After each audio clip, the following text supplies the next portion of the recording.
Searching through documentation can be a real pain in the butt, and in my job, I have to do it all the time. Hi, I'm Shane, and welcome to my personal projects page, Evergreen Autonomous Systems.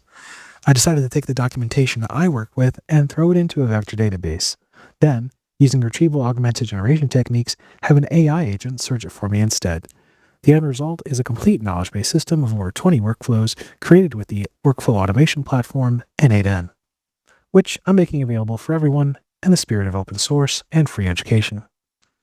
This enables you to crawl sites which permit web scraping for a list of URLs embedded on the page, including PDF documents. I've also included some filters to help you refine your crawls and only capture the data that you need.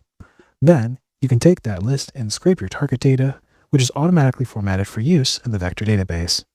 From there, I'll help you upload the data into a hybrid vector store, plus a couple of extra workflows to help you maintain it going forward, and also providing an alternative for crawling using sitemap extraction. Once all that's done, you'll be ready to start asking the big questions.